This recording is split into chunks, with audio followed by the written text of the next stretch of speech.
Hello दोस्तों, मैं हूं नवीन शिवलाल और आज आपका स्वागत करता हूं ग्लिटर एंड ग्लैमर में। और आज मेरे साथ हैं जो हम बता दें या ना बताएं, चलो अच्छा हम आपको बता ही देते हैं, बालवीर की परी अदिति साजवान। हाय अदिति, वेलकम हाय। टू अपना आपको हमारे ग्लिटर एंड ग्लैमर पे हम आपका स्वागत करते हैं। थैंक यू तो सो बताइए मच। मैडम, ये साल आपका कैसा रहा? ये साल 2020 मुझे लगता है मेरा बताने का की ज़रूरत ही नहीं, क्योंकि शायद पूरी दुनिया का जैसा रहा है बिल्कुल वैसा ही मेरा साल रहा है। काफ़ी कन्फ्यूजन रहा है और साल की शुरुआत अच्छी हुई हर साल की तरह, बट मार्च तक आते आते हम सब की बैंड बज गई और फिर उसके बाद आई थिंक पूरे पिछले 10 महीने बहुत कन्फ्यूजन में गए हैं, बहुत ज़्यादा डर में गए हैं।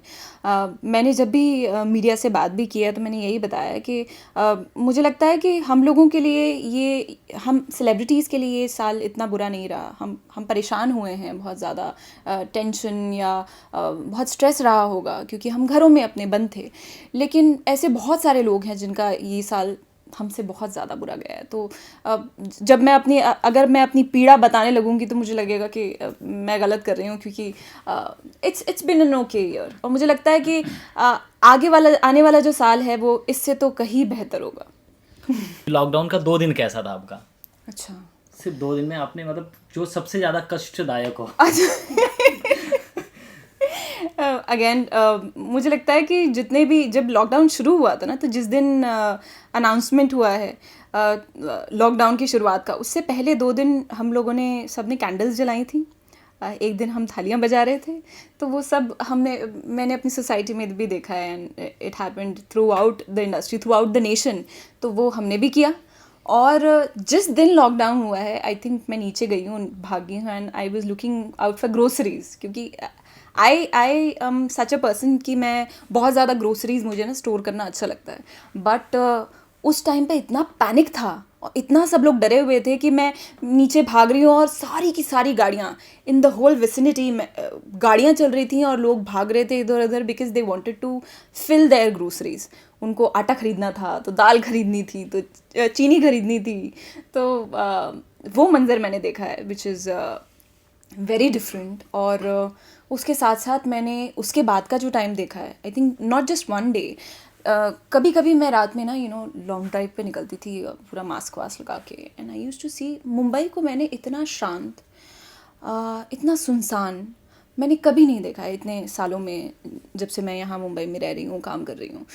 बहुत ही लाइवली सिटी है हमारी। तो मैंने जब ये देखा तो मुझे बड़ा दुख हुआ, बहुत अजीब सी तकलीफ़ हुई और ऐसा लगा जैसे कि सब कुछ जल्दी जल्दी ठीक हो जाए। तो ये एक्सपीरियंसेस हैं। थर्डली, घर का काम घर का काम आई थिंक ये everyone will relate with me कि बहुत काम करना पड़ा है लोगों को, क्योंकि बाई नहीं आई। तो मेरी बाई भी घर में नहीं आई इतने दिनों में मेरी बाई भी नहीं आई। तो मुझे थोड़ा बहुत बर्तन मांजना, थोड़ा बहुत सफाई करना एंड कुकिंग, जो कि मैंने अपनी ज़िंदगी में कभी नहीं किया। आई स्टार्टेड कुकिंग और इसका ये फ़ायदा हुआ कि अब मैं बोल सकती हूँ कि मतलब मैं खुद के लिए थोड़ा बहुत खाना बना सकती हूँ। तो ये हम माने कि अब हम अदिति के हाथ का खाना खा सकते हैं। हाँ जी, कभी भी और वो अच्छा पैलेटेबल स्वादिष्ट खाना होगा। और हम ये चाहते हैं, हम आपसे जानना चाहते हैं कि ये कोरोना ने हमको क्या सिखाया। मतलब आज जो हमारा देश, पूरा दुनिया जो कोरोना से जूझ रहा है, आज भी हम इतने जितने हमको हमारे अंदर जितने बदलाव आनी चाहिए थी, वही लाइफस्टाइल फिर से जो हम लाने की कोशिश कर रहे हैं वो नहीं आ पा रही है। फिर भी अगर हम आपसे जानना चाहें कि हमारे अंदर फिर भी क्या बदलाव आया, हमने क्या सीखा कोरोना से? देखिए, मुझे लगता है कि कोरोना या जो ये कोविड का टाइम गया है ना, इसने बहुत लोगों को बहुत कुछ सिखाया है। बहुत लोगों की ज़िंदगी में बहुत मेजर चेंजेस आए हैं। लेकिन फिर भी अगर आप इतने बड़े एक्सपीरियंस से कुछ ना सीखें तो वो आपके ऊपर है, आपकी अपनी लाइफ है। अ, एक सबसे बड़ी चीज़ ये है कि हम एनवायरनमेंट या नेचर के साथ खेल नहीं सकते, खिलवाड़ नहीं कर सकते। हम इतने ज़्यादा डेवलप हो चुके हैं, इतनी बड़ी बड़ी डेवलपिंग और डेवलप्ड कंट्रीज़ हैं, और हम प्रकृति के साथ इतना ज़्यादा खेल जाते हैं कि हमें अंदाज़ा ही नहीं होता कि हम अपना कितना बड़ा लॉस कर रहे हैं या अपने आने वाली जनरेशन्स के लिए कितना बुरा कर रहे हैं। ये एक चीज़ है कि अपने रिसोर्सेज को कैसे बचाना है। दूसरा, जो सब लोगों ने रियलाइज़ किया होगा कि पैसा या आपके पास लिक्विडिटी या कैश कितना है, आप उसे कैसे संभाल संभाल के खर्च करते हैं। आई थिंक वो बड़े से बड़े अमीर आदमी को भी समझ में आ गया है इस टाइम में। मुझे भी पैसे की वैल्यू वैसे तो मैं बहुत ज़्यादा ध्यान रखती हूँ, क्योंकि हमारी इंडस्ट्री का ये रूल है कि आपको कभी आपके पास प्रोजेक्ट है, कभी आपके पास नहीं है, तो जो ड्राई पीरियड है जब आपके पास काम नहीं है, आप अपने उस प्रोजेक्ट के पैसे को ही यूज़ कर सकते हो. So you have to take care of your financial planning. वो फाइनेंशियल प्लानिंग आई थिंक सब लोगों के दिमाग में आ चुकी है, छोटे से छोटे बच्चे जान गए हैं. फ्रीडम की वैल्यू समझ में आई है बहुत ज़्यादा. वो जो फ्रीडम था आराम से सांस लेने का, एक कपड़े का मास्क लगाए बिना, वो आज हम सोचते हैं कि अच्छा वो कितनी बड़ी चीज़ थी. वो फ्रीडम कि आप नीचे बस चले जाओ, अपनी सोसाइटी में घूम लो, या रोड्स पे ऐसे ही चल पड़ो, कहीं पर भी चले जाओ घूम लो, वो एक फ्रीडम आज नहीं रहा है. और आपको बहुत प्लानिंग, बहुत सोचना पड़ता है. ये सब छोटी छोटी चीज़ें थी जो कि सिंपल प्लेजर्स ऑफ लाइफ कहते हैं, वो आज हमें समझ में आ गया है कि वो कितनी बड़ी चीज़ें हैं या कितनी बड़ी हैप्पीनेस है. लोग उसी के लिए जूझ रहे हैं. मैंने एक और चीज़ है, मुझे बहुत आप लोगों को शायद अचरज होगा कि मैं ऐसी बच्ची रही हूँ जिसको स्कूलिंग बहुत अच्छी लगती थी. स्कूल बहुत अच्छा लगता था मुझे. स्कूल जाना, आई यूज़ टू लव इट.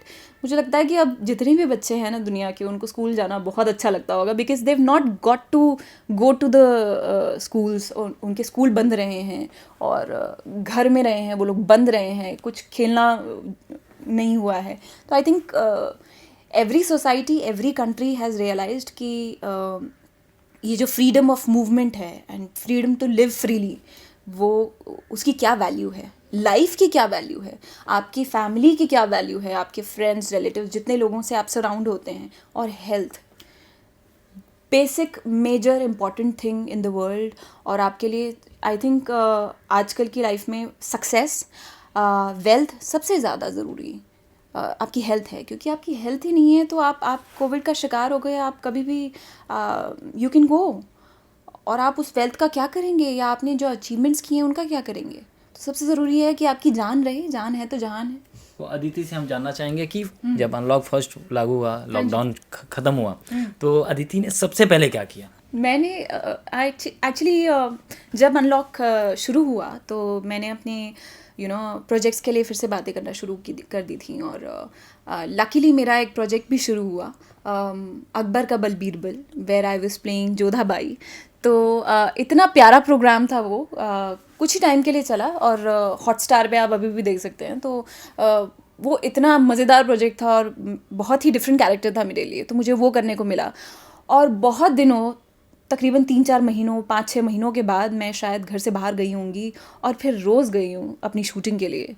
हम फिल्म सिटी में शूट करते थे, हमारा सेट था वहाँ पर, और every day I used to go there. तो कुछ ऐसा था कि मतलब बिल्कुल घर में बैठने से उलट हो गया कि मैं रोज़ ट्रैवल कर रही थी और रोज़ शूट कर रही थी. तो काफ़ी अलग हो गया मेरे लिए. चलो, ये तो थी आपके अनलॉक 1 की बातें. अब हम आपके फ्यूचर प्लान के बारे में पूछना चाहते हैं कि अब क्या फ्यूचर प्लान्स हैं, और कौन कौन सी फिल्मों में आप काम कर रहे हैं, कौन कौन सी सीरियल्स में हम आपको और भी देख सकते हैं, और क्या फ्यूचर प्लान्स हैं वहाँ पर? फ्यूचर से पहले मैं अपने पास्ट के बारे में थोड़ा बता दूं. वैसे तो ऑडियंस को पता है, और बहुत सारे मेरे लॉयल व्यूअर्स हैं या मुझसे बहुत प्यार करने वाले मेरे फैंस हैं. I am really indebted to them कि उन लोगों की दुआओं की वजह से, and because of their love, I have been working for so many years, और मैंने काफ़ी अच्छे अच्छे प्रोजेक्ट्स किए हैं. लास्ट मैंने शो किया अकबर का बल बीरबल. अनदर शो वाज, जिसके बारे में आप बातचीत कर रहे थे, वाज बालवीर फॉर सब टीवी, जिसमें मैं नटखट परी का किरदार निभा रही थी, जो अभी भी बच्चे बहुत ज़्यादा पसंद करते हैं. All over the world I get so many calls and emails and messages because they love that character so much. तो हमारे कैरेक्टर्स या हमारे किरदार जो हम निभाते हैं, वो हमारे साथ वो कुछ ऐसा असर छोड़ते हैं कि पूरी ज़िंदगी हमारे साथ रहते हैं. आई विश एंड होप कि मैं आगे भी इसी तरह के अच्छे किरदार कर पाऊँ, जो लोगों को सालों साल याद रहें, और साथ ही साथ मुझे रिस्पेक्ट और एड्यूलेशन और अवार्ड्स देकर जाएं. तो I will be doing this kind of work. और मैं अभी मेरी बातचीत चल रही है 1-2 प्रोजेक्ट्स के लिए. लेट्स सी कुछ बड़ी न्यूज़ मैं आप लोगों को दे पाऊँ जल्दी. अच्छा, आप रिवील नहीं करना चाहते हैं, कोई नहीं, हम उस पल का वेट कर लेंगे कब आप हमको ये करेंगे. अच्छा, अदिति से हम पूछना चाहते हैं कि न्यू ईयर प्लान्स क्या हैं इस साल? न्यू ईयर तो आप देख रहे हैं, मतलब जिस तरीके से हालत है इस समय देश के, तो आपके क्या प्लान्स हैं?